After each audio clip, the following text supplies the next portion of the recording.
The state said Scott Blevins broke under stress. That's the kind of sentence they use when they need a man to disappear without calling him dead. Before they locked him away, he was a ranger in North Fork.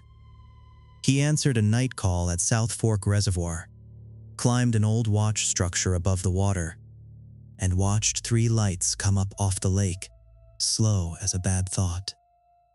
9 years later, I found him in a locked room with the mirrors painted black, still counting every time the lights above him flickered.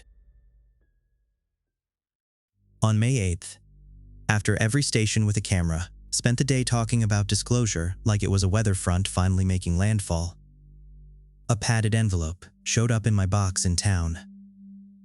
No return address or note, just a photocopied intake summary from a state psychiatric facility 3 counties over, 2 transport forms with half the lines blacked out, and 1 old ranger badge photo clipped to the stack with a rusted paper fastener. Scott Blevins looked younger in the badge picture than I expected. Broad face, wet hair combed hard to one side, Park Service patch on the shoulder. The expression wasn't brave or eager. It was the look men in that line of work wear when they still think procedure is going to meet them halfway. Someone had circled a transfer date in red pen. Monday, 2 days out. The photocopy quality was bad enough to turn every black line gray at the edges. You could still see where the person doing the redaction had pressed hard. Under one strip, I caught part of a unit designation. Under another, I saw the words, "Reflective surfaces minimized." That was enough to make me stop standing in the post office parking lot and call Lauren. Hey, you okay? I think so. I just pulled something out of the box I need you to hear. What kind of something? An intake summary from a state psych facility, transfer forms. And somebody circled a move date in red. For who? Scott Blevins. The summary looks real, facility code matches. County seals there under the copier wash. Whoever sent it knew enough to mark the transfer date. Read me the restrictions. Remove mirrored items if possible. Limit exposure to overhead fluctuation. Written communication preferred during active episodes. That's not normal psych language. No. You heading there now? Yeah. Okay, well, when you stop for gas, send me every page before you get there. I can do that. Good. Because if those routing numbers land where I think they land, this is not some ordinary hospital mess. That's what I was afraid you'd say. What'd you bring with you? 2 recorders. Batteries fresh? Changed this morning. Good. Keep one where they'll find it and one where they won't. If they ask for your phone, give it to them. If they start asking about metal, make them be specific. You sound like you've done this before. I haven't. I just know people get real particular when they're hiding the reason for a rule. Fair. And Evan, Yeah. you call me before dark if this turns into something. I will. She hung up before I could say anything smart back, which was probably for the best. Lauren is at her best when the world starts putting on a necktie and lying to my face. I stopped once for gas, sent her the packet page by page, and got one text back before I hit the county line. Page 3 used to route through state property management. Keep your receipts. The hospital sat off a service road behind a line of wet pines and a chain-link fence that looked newer than the building it protected. It wasn't abandoned, and it wasn't crumbling. It had that maintain neglect state places get when money still shows up but dignity doesn't. Rain had been moving through all afternoon in thin cold sheets. By the time I pulled in, the lot lights were already on, turning the puddles yellow. There were no visitors' cars near the main entrance. Just 2 county sedans, a white fleet van, and a box truck backed up to a loading dock on the far side with no company markings on it. I sat behind the wheel another minute and looked at the packet again. Scott Blevins. Male. Former state ranger. Admitted after acute occupational collapse with fixation behavior, visual trigger response, sleep disruption, and environmental contamination concerns. That last line had been crossed out with a thick black stroke. The copier hadn't hidden it all the way. The vestibule smelled like floor wax and damp concrete. A camera above the inner door watched me set my hat on the plastic bench and empty my pockets into a gray tray. Phone. The woman behind the glass wasn't old enough to have the kind of tired voice she had. She wore navy scrubs under a zipped cardigan and kept one hand on a clipboard like it might float away. I set my phone in the tray. Keys. I put them down. Watch. I wasn't wearing one. Pen. I showed her the pencil in my shirt pocket. That's fine. No metal barrel. She slid a form under the glass and pointed to a signature line without looking at me. Search. Monitoring. Interruption of interview. Seizure of anything judged destabilizing. Destabilizing was carrying a lot for one word. I signed with the pencil. You here for Blevins? Yes, He may not be verbal all the way through. that's fine. No reflective objects in the room. What counts as reflective? If you can see yourself in it, it doesn't go in. The recorder clipped inside my shirt pocket had a dull black shell, and the backup in my boot was wrapped in gaffer tape. I didn't mention either one. The woman opened a lockbox mounted under the counter and took out a visitor badge laminated so many times its corners had gone white. Keep this visible. Oh, and one other thing. Yeah, If he starts counting, don't interrupt him till he stops on his own, why? because then he starts over. She buzzed the inner door before I could ask anything else. The hall beyond was cinder block painted a tired green that had lost the fight years ago. Fluorescent fixtures hummed overhead in shallow metal cages. A maintenance cart sat parked against the wall with 2 light tubes strapped to its side and a folded drop cloth on the lower shelf. Somebody had painted over old screw holes without sanding them first. Every repair showed. Halfway down the hall, I passed a square on the wall where a mirror should have been. Fresh paint, a little glossier than the rest. At the far end, another. Black this time. A man in gray scrub pants and a county fleece waited outside a locked door with a ring of keys clipped to his belt. You the writer. That's one name for it. He asked twice if you were real. What'd you tell him? I told him real enough to sign the book. He didn't smile. Men who work places like that tend to spend humor where it buys them something. This one wasn't spending. 10 minutes if he stays level.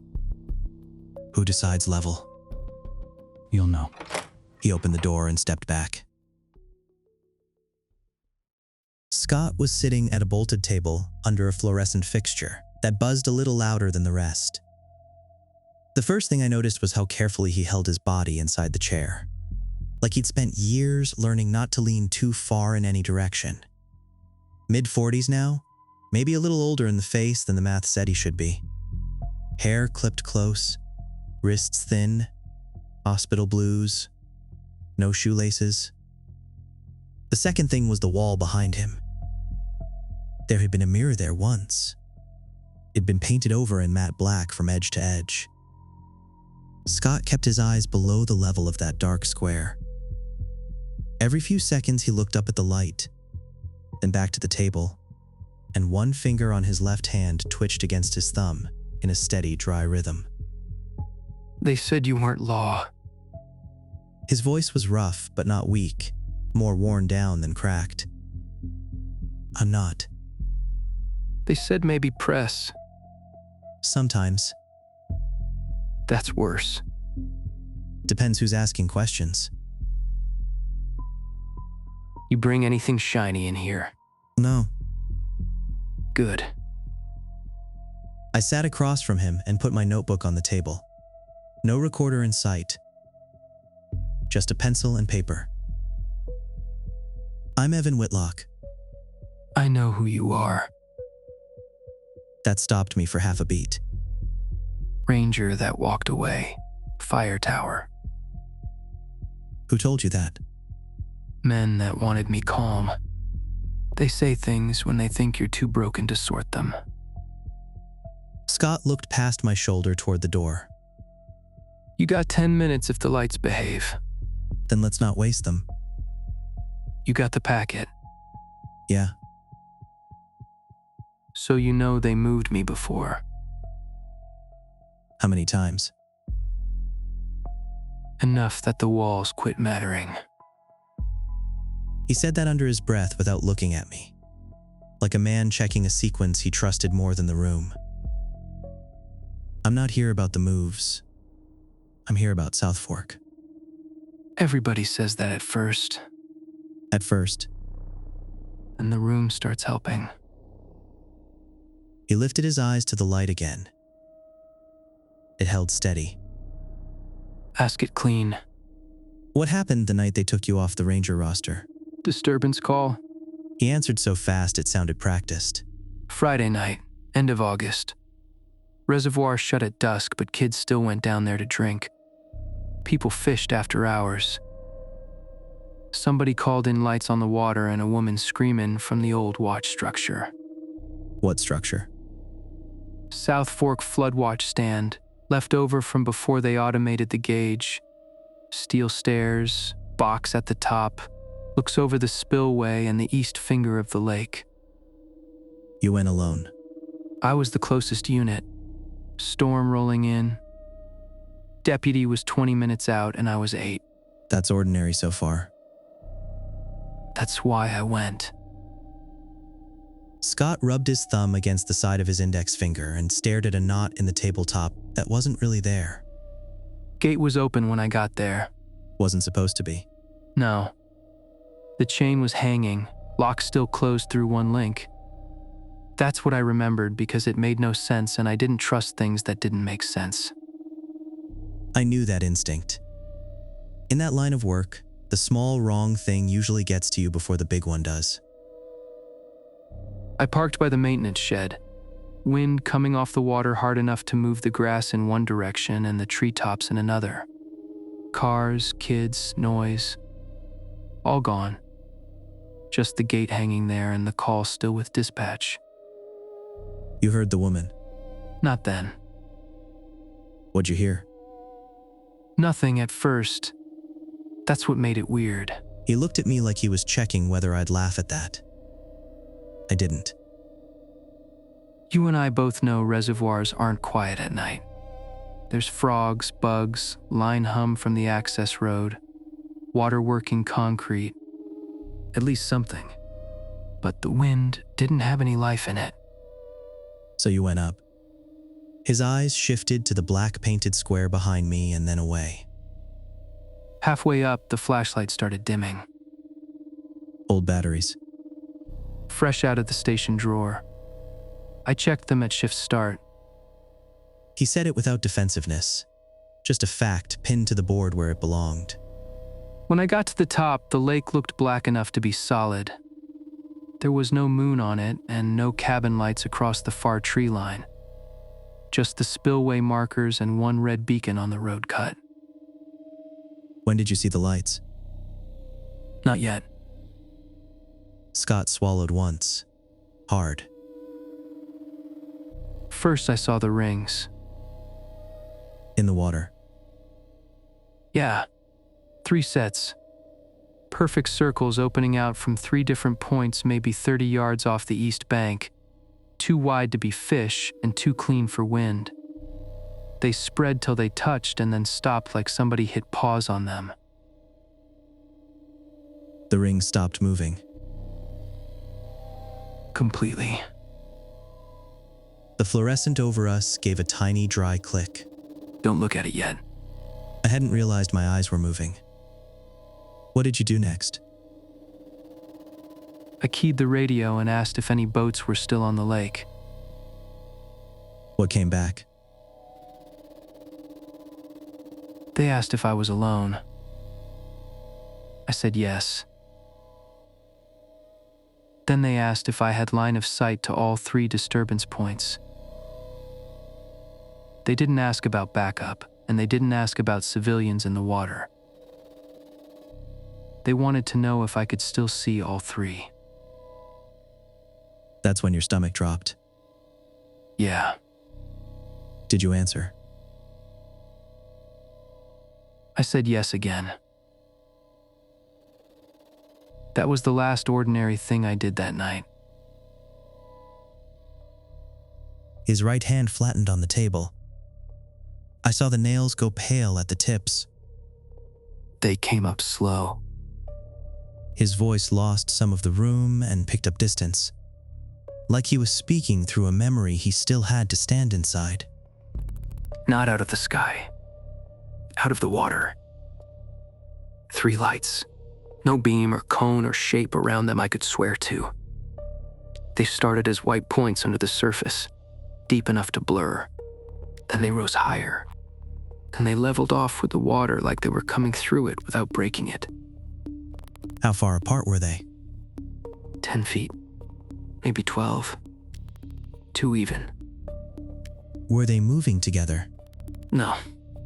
That's the part that gets ruined when they tell it after me. They say formation and maneuvering. It wasn't either. Each one moved by itself. Different speed, different pauses. Like 3 things hearing the same distant instruction at different times. Did you still think it was people? For 1 second. Maybe less. I thought divers or a prank. Then somebody with lights under a skiff and too much free time. Then one of them came high enough I could see there wasn't any water running off it. The light fixture above us popped once, flared white, then settled. One. Scott's eyes locked on the fixture. One. His fingers started tapping faster. One. Scott! Don't cut in. 1 means it noticed. 2 means it moved. I should have left the tower then. But you didn't. I had a caller somewhere on the property. The radio was still alive in my hand.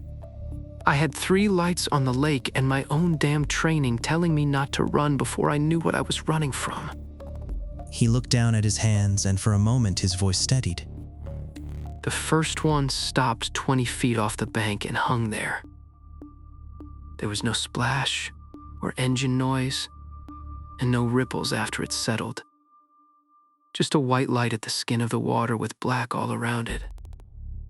What were the other 2 doing? 1 stayed farther out. 1 slid left toward the spillway wall. What happened then? I heard the woman.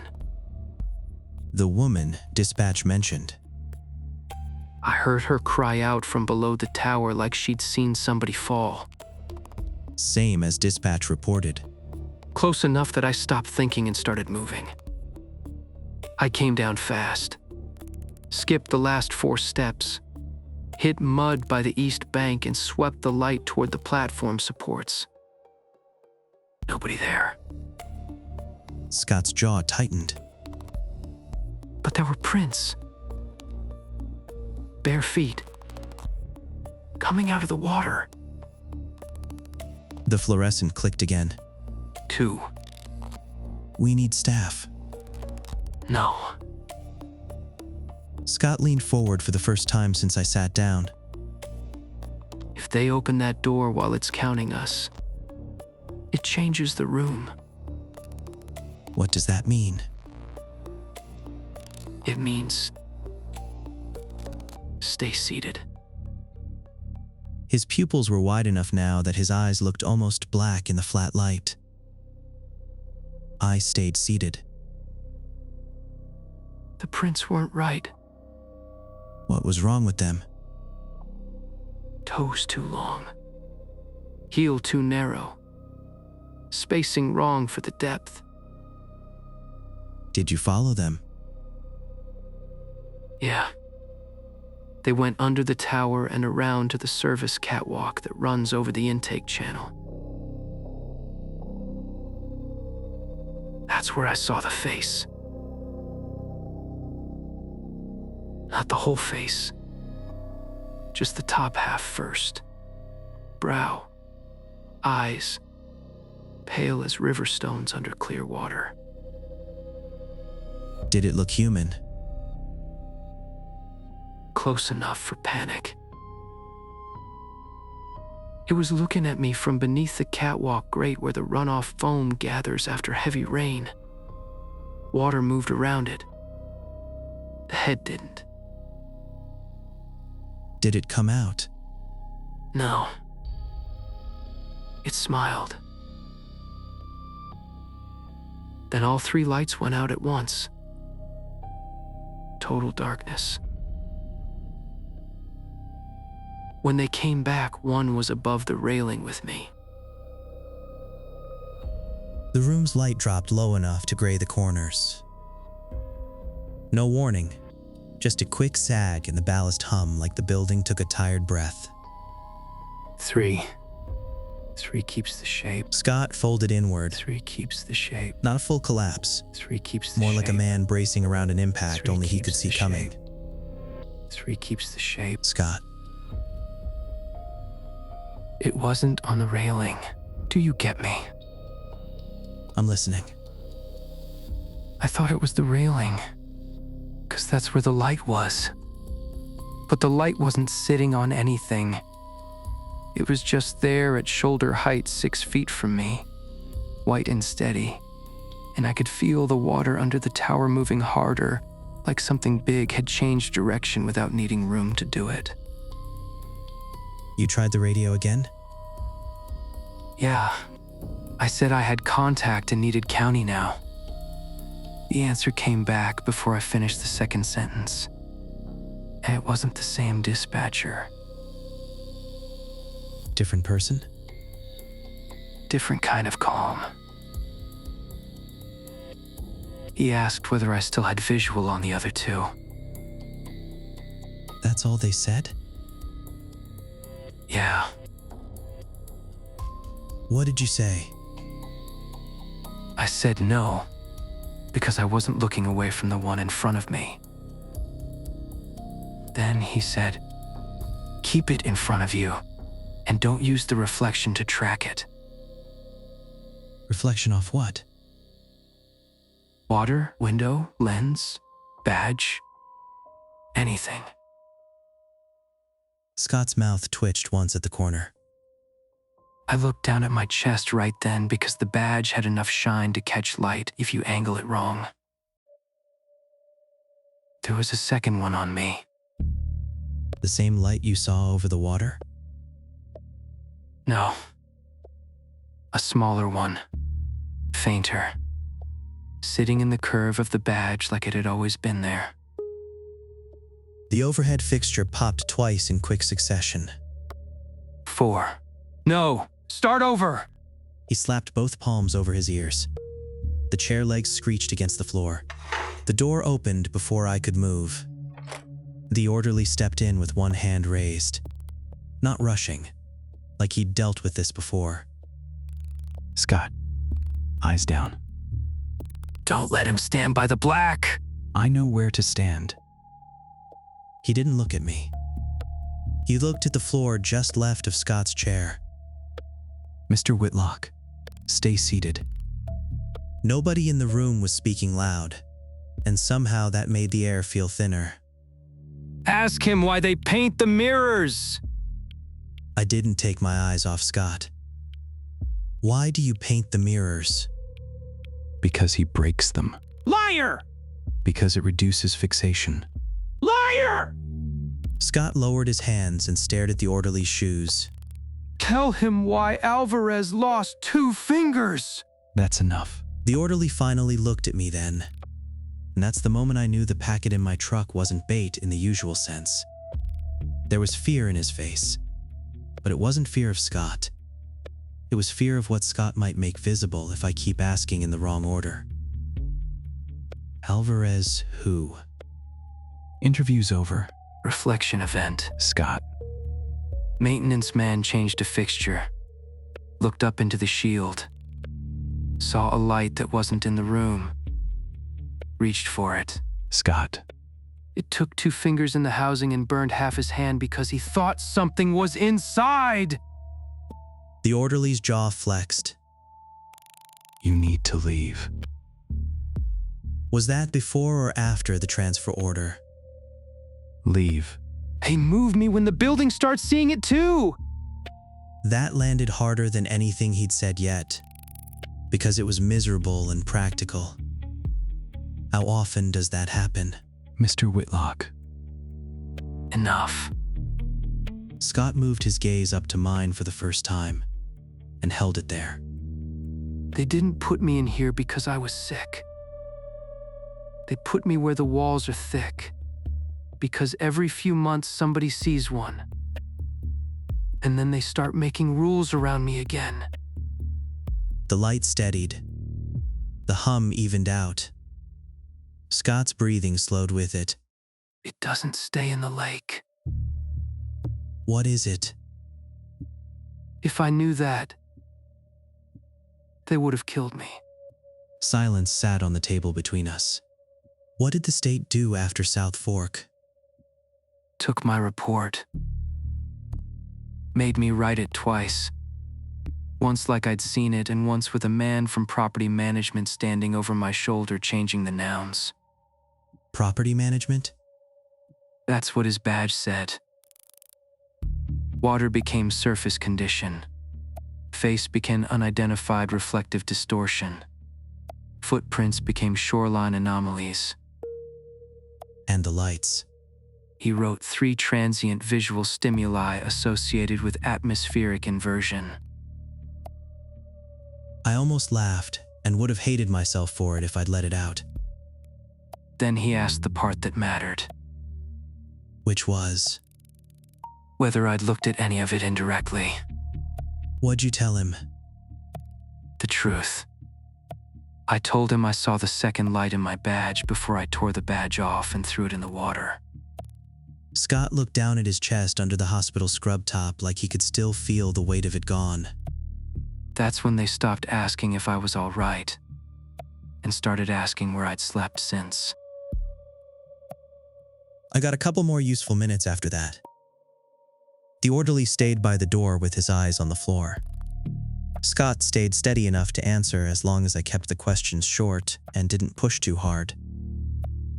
They never filed a public report on South Fork, did they? No. And the watch stand was gone inside a month. They called it hazard abatement. What happened to your locker? Cleaned out before sunrise. Your field notes? Boxed before I could touch them. What about the mirror here at the hospital? Scott's mouth twitched once. Intake nurse asked why I kept covering it. What'd you tell her? I told her there was a light in it. Every time I blinked, it blinked back. What'd she say to that? She said that was impossible. Did she keep saying that after Tuesday? She wasn't here after Tuesday. Did you ever see them again without water or glass or anything else throwing them back at you? Yeah. Did they want you? Or did they just want to be seen? That answer changes. Time. I started to stand. Don't play it back anywhere near open water. The warning was so specific it stopped me with my notebook halfway off the table. Play what back? Anything you took out of this room. Why? Because sometimes the second look is the one that sticks. Move. I slid the notebook under my arm and stepped toward the door. Evan, I turned. If you see one in a reflection, don't use it to go looking for the real one. He kept his eyes on the table when he said it. Leave while you've still only got the copy. The orderly walked me into the hall before I could ask what that meant. The door shut behind me with a heavy magnetic thunk. We passed the black painted wall squares in silence. Halfway back to intake, I noticed another patch job on the left cinder block. It wasn't mirror-shaped. It was bigger, about waist-high, with fresh paint over a section of wall that bowed inward a little, the way old paneling will bow when something behind it keeps getting damp. I slowed down. Keep moving. What's behind that patch? Plumbing. I looked at him. Keep moving. There are ways men say keep moving when they mean authority. This wasn't one of them. This sounded closer to prayer. At intake, the woman behind the glass handed me my phone and keys without comment. My visitor badge disappeared back into the lockbox. When I asked for a copy of the sign-in sheet, she said records requests had to go through county risk management. Risk management. There it was again. Same suit, different name. I stepped back out into the wet evening, and the air felt cleaner than it had any right to. The rain had let up, but the lot was still shining under lights in the parking lot. I walked toward my truck with my collar up and my notebook tucked under my jacket. Halfway there, I stopped. Under the nearest lamp, the biggest puddle in the lot had gone dead still. 3 rings were opening out from 3 different points near the middle. Perfect circles. The rain had stopped at least a minute earlier. Nothing should have been touching the surface. I didn't move any closer. Whatever was making those rings, I wasn't about to lean over a black puddle and find out. I kept my eyes off it and walked the long way around to the truck. I didn't hurry. Hurrying gets your head turning and checking the wrong thing at the wrong time. The cab light came on when I opened the door. For 1 second, I thought about Scott's badge and almost reached up to kill the dome before I got in. Then I remembered what he'd actually said. If you saw one in a reflection, you didn't go looking for the thing that cast it. So I got in without looking at the side mirror and pulled the door shut. The recorder in my shirt pocket felt warm through the fabric. Not hot, just warmer than a battery recorder had any business feeling after 10 minutes in a cold building. I wanted some distance between me and the hospital before I touched it. I took the darker county road out, mostly because I wanted fewer lights, fewer cars, and fewer reasons to stop. A few miles on, the road bent through a low stretch of woods and dropped alongside an old drainage cut lined with concrete. That's when the truck radio cracked once, hard enough to make me jump. It wasn't a station fading in, and it wasn't a voice. Just one burst of dead static through the cab. The display went dark for a second. When it came back, the clock read 8:14. Then 8:14 again. Then 8:14 a third time before it cleared. I drove another half mile and found a gravel turnout above the drainage cut where the trees opened up enough for me to see in 3 directions. It wasn't a good place. It was just better than doing this in a gas station lot or outside my own house. Good enough. I called Lauren. You're late. I know. How bad is it? Worse than a paper trail. Better than a body. I hate that answer. Me too. I gave her the short version. And he told you not to play that recording near water. Yeah. Where are you right now? Pulled off a few miles from the hospital by a drainage cut with concrete sides. Nobody else out here. That's still water. I know. It was the best I could do without taking it home blind. Good.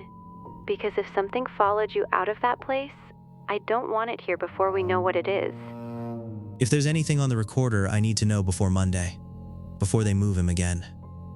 Then check the packet photo first. Why? Because I pulled the county procurement archive while you were in there.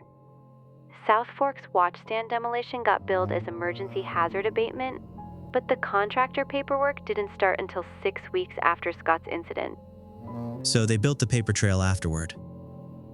That's what it looks like. Look at the badge in the photo. Hold on. Evan. I'm looking. There's a white dot in the curve of it.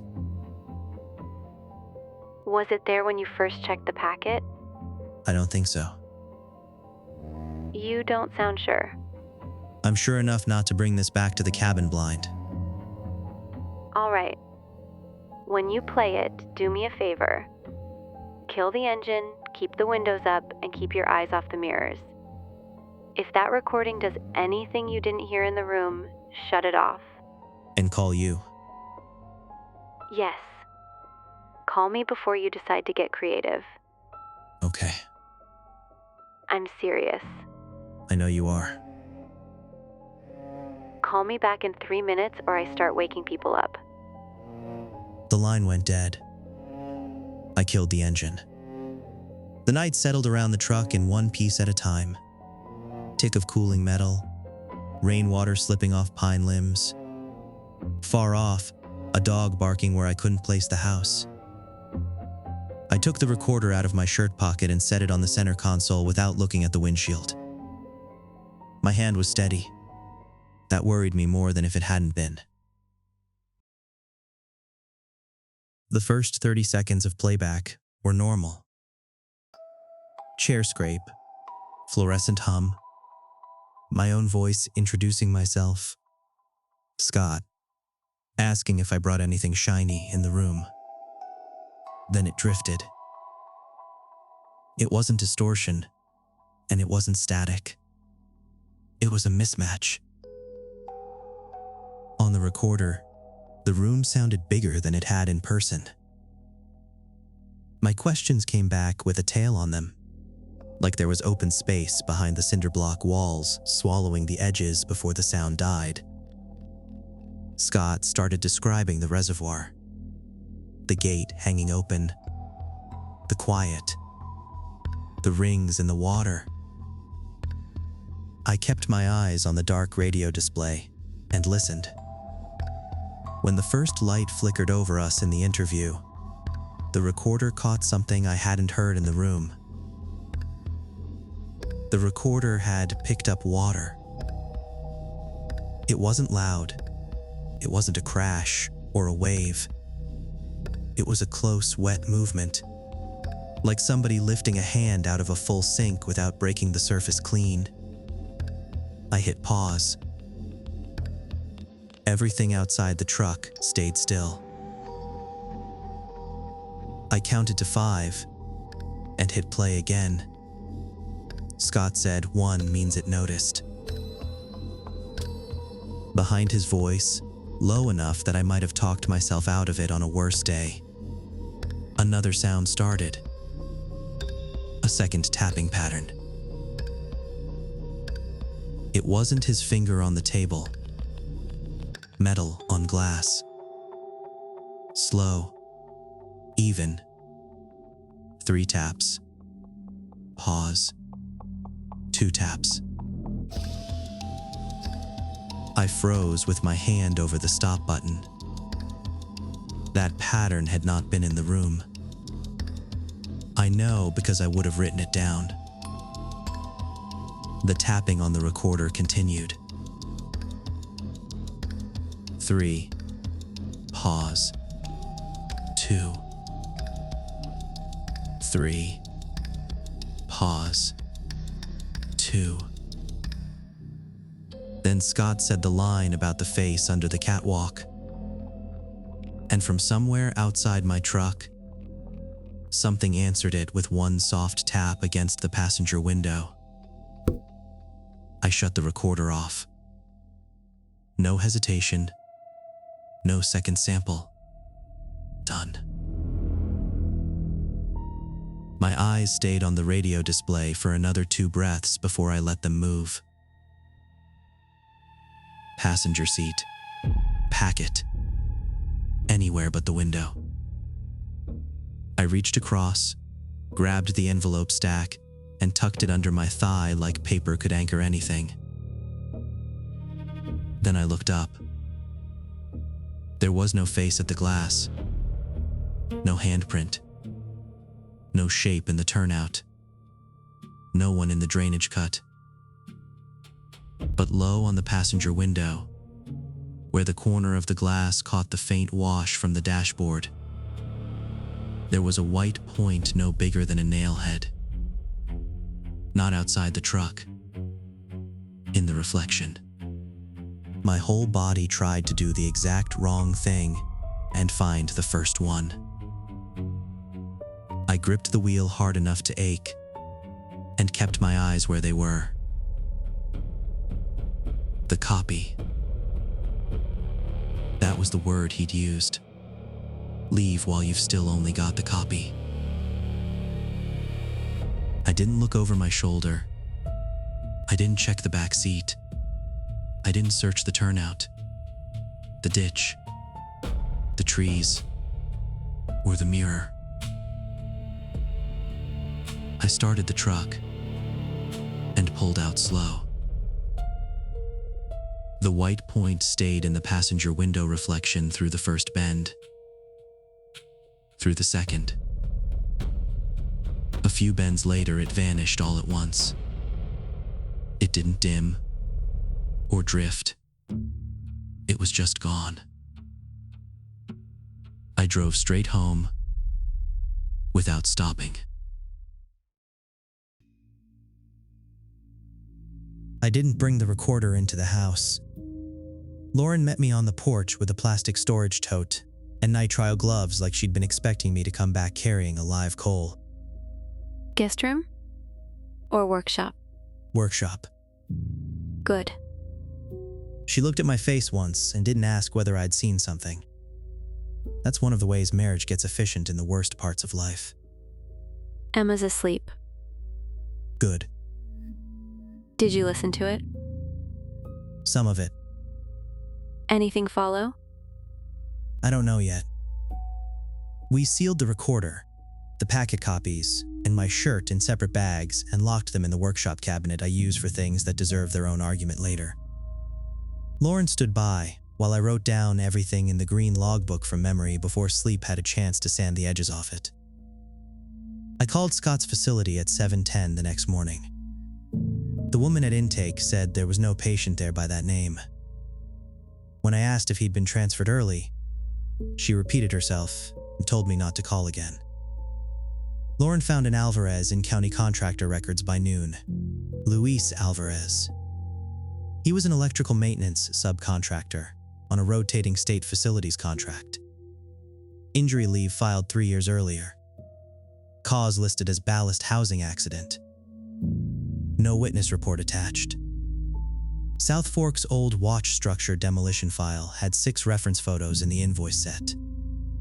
5 showed rust, bad stairs, and rotten decking. The 6th had been overexposed by either incompetence or intent. Most of the platform washed out white. In the lower left corner, half hidden by glare on the copied page, sat the shoulder of a ranger uniform. And on the badge pinned to it, the same pale dot. Scott Blevins wasn't buried, because the state couldn't stand one ranger saying he saw lights over black water. Men say that kind of thing and keep their jobs every year.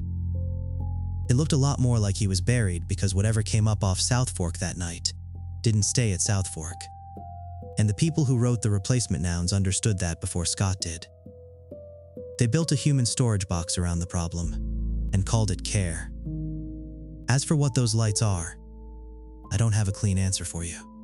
Biological, technological, something older that doesn't care what category we use when we panic. Pick one and you're probably only naming the part of it that makes you feel less exposed. What I can tell you is simpler than that, and worse.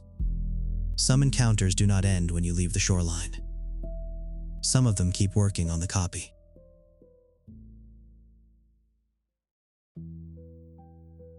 Drop South Fork in the comments if you made it this far. And tell me, if you saw a light in a reflection that wasn't supposed to be there, would you try to find what cast it? Or would you leave it alone? If you want more field logs from Lantern Bend, hit subscribe and turn on the bell.